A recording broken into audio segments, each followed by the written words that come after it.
Cendrillon est une meurtrière. Oui, vous m'avez bien entendu. Je viens littéralement de détruire toute mon enfance en apprenant ça. Mais le conte de Cendrillon tel qu'on le connaît via Disney n'est pas du tout réel. C'est pas la vraie version.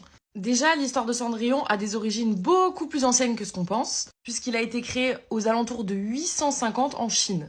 Oui, Cendrillon, ça a des origines chinoises, oui, oui. Mais la première version de Cendrillon qui a été mise à jour, c'est celle de Basile, aux alentours de 1600. Bon, le début, il est le même. Cendrillon perd sa mère, son père est inconsolable, mais il va se remarier avec une femme. Sauf que celle-ci n'a pas d'enfant. Et Cendrillon la déteste, vraiment plus que tout au monde, alors que cette bonne femme, elle est toute gentille. Mais Cendrillon, elle veut pas que cette femme fasse partie de la famille. Du coup, qu'est-ce qu'elle fait? Elle lui dit « Belle-mère, STP, est-ce que tu peux aller m'aider à chercher ma robe dans le grenier ?»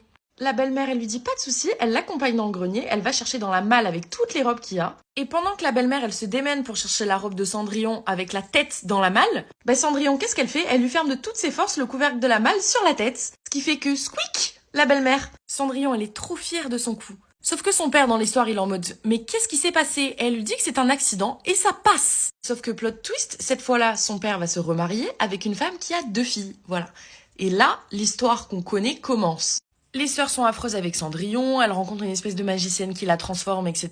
Elle va au bal, elle plante le prince. Sauf qu'il y a quelques petits détails qui sont hyper dérangeants dans cette histoire, surtout à la fin. C'est que quand le prince il se balade dans tout le royaume pour retrouver Cendrillon, et qu'il fait donc essayer la pantoufle à toutes les femmes, les belles sœurs, pour essayer de rentrer dans la chaussure, elles se sont sectionnées des membres du pied. Oui, oui. Il y en a une qui a coupé ses orteils et l'autre qui a coupé son talon. C'est absolument dégueulasse. Bien évidemment, le prince il s'est rendu compte qu'il y avait beaucoup trop de sang pour que ce soit normal. Et après ça, il a réussi à retrouver Cendrillon, son pied rentré dans la pantoufle, tout allait bien. Sauf que c'est pas fini. Cendrillon, elle est super rancunière. À son mariage, elle invite ses 2 belles-sœurs en tant que demoiselles d'honneur. Et lorsqu'elle marche vers l'église, avec ses 2 belles-sœurs à droite et à gauche, Cendrillon, elle a des colombes sur les épaules. Et Cendrillon, comme c'est une belle princesse avec plein de karma, tous les animaux l'écoutent. Et les 2 colombes vont littéralement crever les yeux des 2 belles-sœurs. Elles sont aveugles. Voilà.